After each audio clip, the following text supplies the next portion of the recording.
आज हम बात करते हैं रीऑर्डर लेवल की। रीऑर्डर लेवल वो स्तर है जिसके नीचे स्टॉक को गिरने नहीं दिया जाता।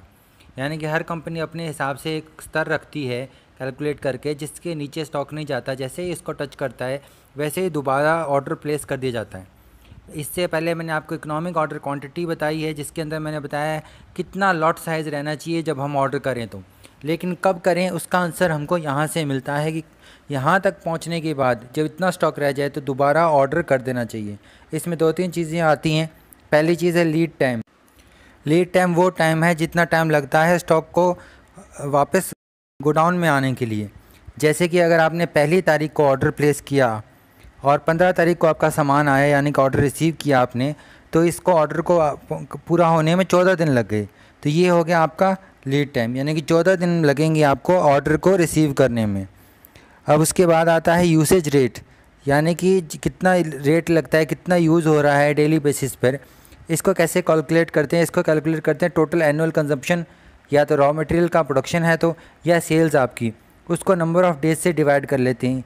यूजली क्या रहता है इसके अंदर, हम 360 का एक साल लेके तो अगर 36,000 हमारा कंजप्शन हुआ है तो 360 से डिवाइड करेंगे, 100 यूनिट हमारा डेली यूसेज कंजप्शन आ जाएगा। अब उसके बाद आता है सेफ्टी स्टॉक। सेफ्टी स्टॉक का मतलब वो मिनिमम क्वांटिटी है इन्वेंट्री की जो हमको हर हालत में रखनी है इमरजेंसी से बचने के लिए। मान लीजिए कोई अचानक से नॉन अवेलेबिलिटी हो जाती है इन्वेंट्री की, तो हमारे पास इतना स्टॉक तो रहना ही रहना चाहिए। अब इसका कैलकुलेशन ऐसे करेंगे कि जितने दिन के लिए आपने सेफ्टी स्टॉक रखा है उसको मल्टीप्लाई कर देंगे डेली यूसेज रेट से। मान लीजिए 7 दिन का आपने लेके चलें और 50 डेली यूसेज है तो 350 यूनिट्स आ जाएगा। अब ये सब आपने निकाल लिया। अब रीऑर्डर पॉइंट भी इजीली निकल जाएगा। Lead time into usage rate plus safety stock. अगर आप सेफ्टी स्टॉक नहीं रखना चाहते तो lead time into usage rate आपका रीऑर्डर पॉइंट या रीऑर्डर लेवल इजीली आ जाएगा। अब इसके बाद आता है मैक्सिमम लेवल। वो इस बात पर निर्भर करता है हमारी कैपिटल रिक्वायरमेंट्स कितनी हैं, कितना हमारे पास कैपिटल है। अगर कैपिटल नहीं है तो हम कहाँ से प्रोक्योर करेंगे? तो जितनी हमारी लिमिट बजट के हिसाब से आती है उतना ही हमारा मैक्सिमम लेवल, उससे ज़्यादा नहीं जा सकता। फिर उसके बाद आता है कितने मटेरियल की रिक्वायरमेंट्स हैं, कितना सामान हमको चाहिए। जितना हमको ज़रूरत है उससे ज़्यादा हम लेके भी क्या करेंगे, तो हमारा मैक्सिमम लेवल उतना ही हो जाता है।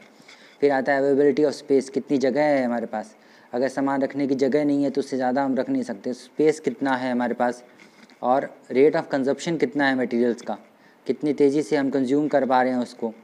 फिर कॉस्ट ऑफ मेंटेनिंग आती है। मैंने आपको पहले ही बताया काफ़ी खर्चे आते हैं इसको मेंटेन करके रखने में।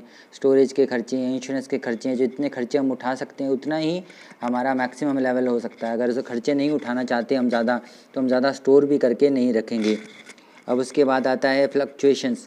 देखिए कीमतें ऊपर नीचे होती रहती हैं, हम तो उसको भी ध्यान में हमको रखना पड़ता है। फिर नेचर ऑफ मटेरियल्स हैं, अगर ख़राब होने वाला सामान है तो हम ज़्यादा नहीं रखेंगे। तो मैक्सिमम लेवल इससे डिसाइड होता है। अब उसके बाद है मैक्सिमम लेवल का फार्मूला। मैक्सिमम स्टॉक लेवल का फार्मूला नोट कर लीजिए। Reordering level plus reorder quantity minus minimum consumption into minimum reordering period. तो ये हमारा मैक्सिमम लेवल निकल जाएगा। तो मैक्सिमम लेवल आपको पता चल गया, कई सारे फैक्टर्स पे निर्भर करता है, उसके हिसाब से हम सोचते हैं। इसका फार्मूला हम यहाँ पे दे रखा है, इन फार्मूलाज को आप अच्छे से नोट कर लीजिए। अब मैक्सिमम लेवल पता चल गया, मिनिमम लेवल आता है। मिनिमम लेवल का फार्मूला है reorder level minus normal usage rate. जो हमारा नॉर्मल यूसेज रेट है, यूसेज रेट आपको पहले भी बता चुके हैं अच्छे से, उस इनटू नॉर्मल रीऑर्डर पीरियड। तो ये हमारा मिनिमम लेवल आ जाएगा। इस प्रकार हम दोनों निकाल सकते हैं, एक तो मैक्सिमम लेवल का फार्मूला लिख लीजिए और फिर मिनिमम लेवल का। अब उसके बाद एक चीज़ होती है डेंजर लेवल। ये वो लेवल है जिसके नीचे स्टॉक गिरने नहीं दिया जा सकता, खतरे की स्तर है। इसका जो फार्मूला यूज़ किया जाता है जनरली वो है minimum rate of consumption into emergency delivery period. तो मिनिमम रेट ऑफ कंजप्शन जो है इनटू इमरजेंसी डिलीवरी रेट, ये फार्मूला हम यहाँ पे यूज़ करते हैं। कई इकोनॉमिस्ट का ये भी मत है कि मिनिमम रेट ऑफ कंजप्शन की जगह मैक्सिमम रेट ऑफ कंजप्शन लेना चाहिए इनटू इमरजेंसी डिलीवरी पीरियड। तो दोनों अपने अपने जो पहले से मान्यता है वो पहले से नोट करके रखते हैं कि मिनिमम रेट ऑफ कंजप्शन ले रहे हैं कि मैक्सिमम रेट ऑफ कंजप्शन ले रहे हैं। लेकिन जनरली डेंजर लेवल के लिए मैक्सिमम रेट ऑफ कंजप्शन की जगह मिनिमम रेट ऑफ कंजप्शन लेना चाहिए। Minimum rate of consumption into emergency delivery period, तो डेंजर लेवल हो जाएगा। ये हम डेंजर लेवल यहाँ पे निकाल सकते हैं। तो ये कुछ लेवल्स थे, जैसे रीऑर्डर लेवल हो गया, मिनिमम लेवल हो गया, मैक्सिमम लेवल है, डेंजर लेवल है। ये सब कुछ पॉइंट्स थे ये यहाँ पे इस वीडियो के माध्यम से कवर कर दिए हैं। इन सब के फार्मूला आप लिख लीजिए और इनके न्यूमेरिकल सॉल्व करने का प्रयास कीजिए। Thank you.